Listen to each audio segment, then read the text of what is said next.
नमो बुद्धाय दोस्तों, बुद्धा 2.0 एम इस हमारे YouTube चैनल पर आपका स्वागत है। तो दोस्तों, आज हम जानेंगे महात्मा बुद्ध की जातक कथा। दोस्तों, महात्मा बुद्ध ने कई जातक कथाएं बताई हुई है। उनमें से कल हमने 2 जातक कथाएं सुनी थी और आज के इस वीडियो में हम एक जातक कथा सुनेंगे।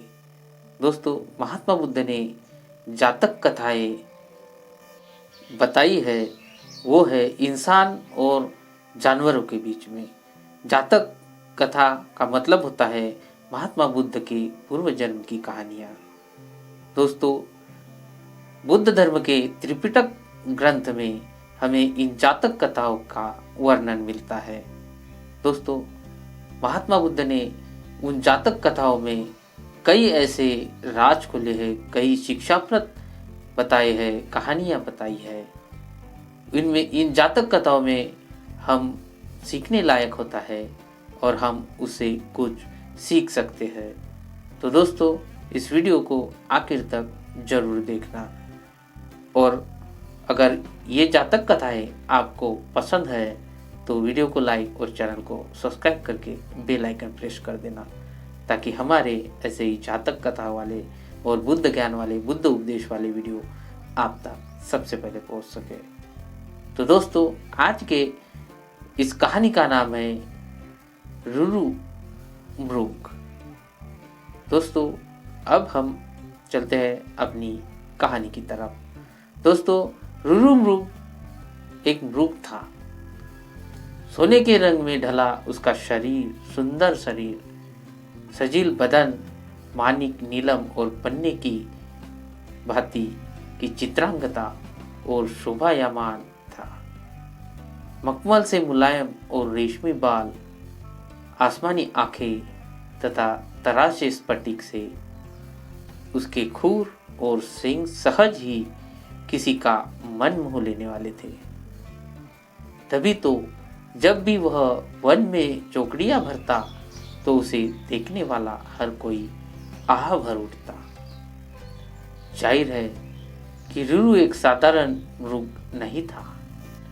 दोस्तों, उसकी अप्रतिम सुंदरता उसकी विशेषता थी, लेकिन उससे भी बड़ा उसकी विशेषता यह थी कि वह विवेकशील था और मनुष्य की तरह बातचीत करने में भी समर्थ था।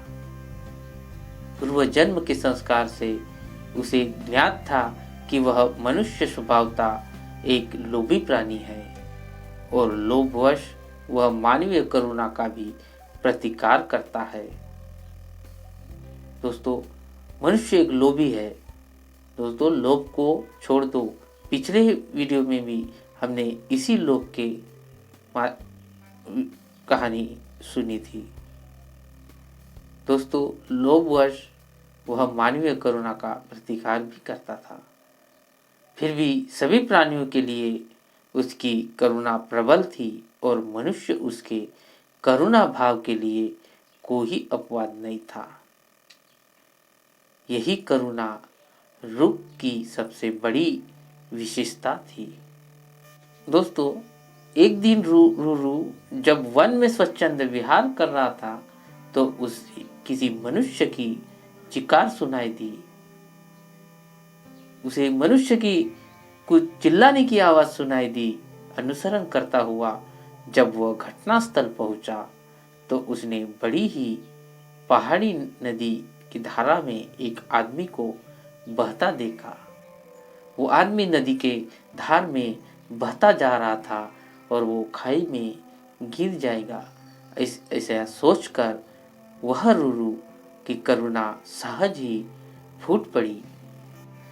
उस आदमी को देखकर वह तत्काल पानी में कूद पड़ा और डूबते हुए व्यक्ति को अपने पैरों को पकड़ने की सलाह दी।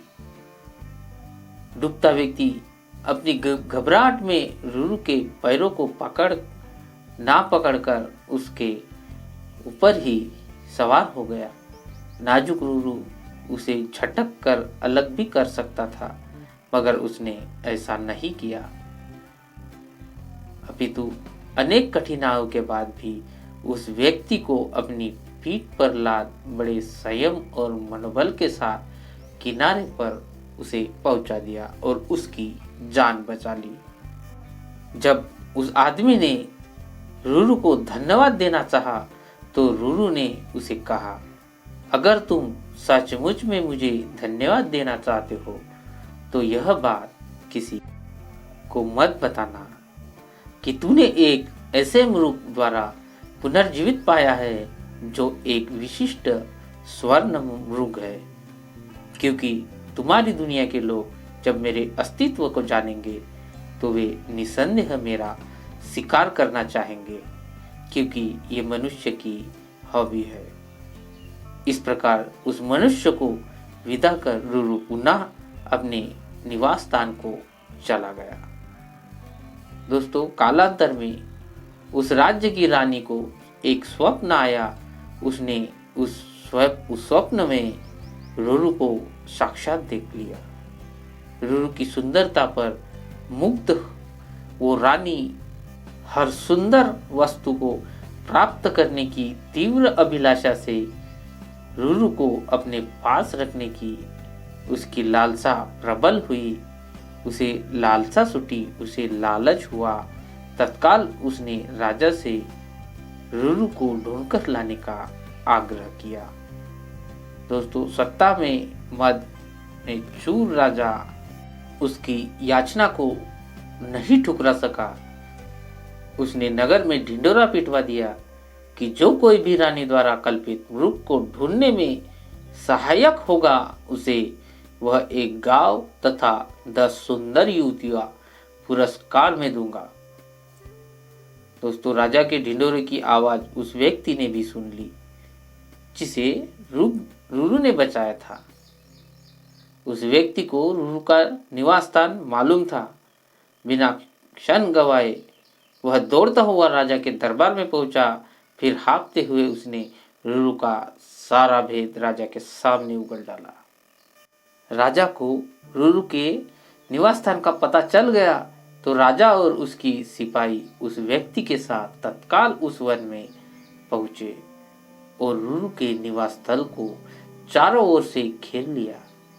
उसकी खुशी का ठिकाना ना रहा जब उन्होंने रूरू को रानी की बताई छवि के बिल्कुल अनुरूप पाया। राजा ने तब धनुष्य लादा और रूरू के उसके निशाने पर था। चारों तरफ से धीरे रूरू ने जब राजा से मनुष्य की भाषा में यह कहा, राजन, तुम मुझे मार डालो, मगर उससे पहले यह बताओ कि तुम्हें मेरा ठिकाना कैसे मालूम हुआ। तब राजा ने रूरू को उत्तर देते हुए राजा ने अपने तीर को घुमाते हुए उस व्यक्ति के सामने रोक दिया जिसकी जान रूरू ने बचाई थी। रूरू के मुख से तभी एक वाक्य निकला और फूट पड़ा, निकाल लो लकड़ी के कुंद को पानी से, ना निकालना कभी एक अकृतज्ञ इंसान को। राजा ने जब रूरू से इसका संवाद का आशय पूछा तो रूरू ने राजा को उस व्यक्ति के डूबने से लेकर बचाने तक की पूरी कहानी सुना डाली।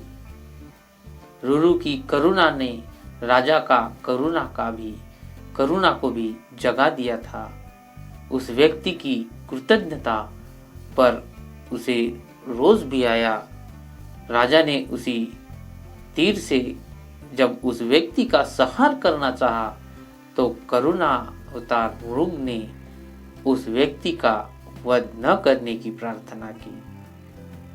रूरू की विशिष्टताएं से प्रभावित राजा ने अपने साथ अपने राज्य में आने का निमंत्रण दिया।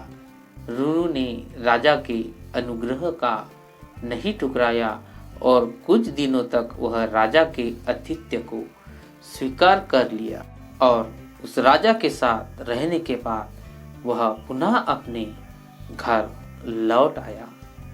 तो दोस्तों, आज के इस कहानी से आपको क्या सीखने को मिला, ये हमें नीचे कमेंट बॉक्स में जरूर बता देना।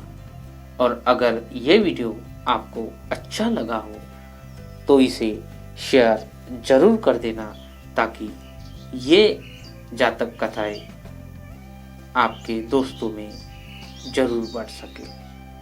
तो दोस्तों, आज के इस वीडियो को अभी तक आपने लाइक और चैनल को सब्सक्राइब करके बेल आइकन प्रेस नहीं कर दिया तो कर दीजिए दोस्तों, ताकि हमारे आने वाले ऐसे ही वीडियो आप तक सबसे पहले पहुंच सके।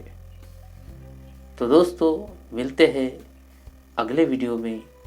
आप जहाँ भी रहे खुश रहे और खुशियाँ बांटते रहे और बुद्ध का ज्ञान प्राप्त करते रहे। तो मिलते हैं अगले वीडियो में, तब तक के लिए नमो बुद्धाय, जय भीम।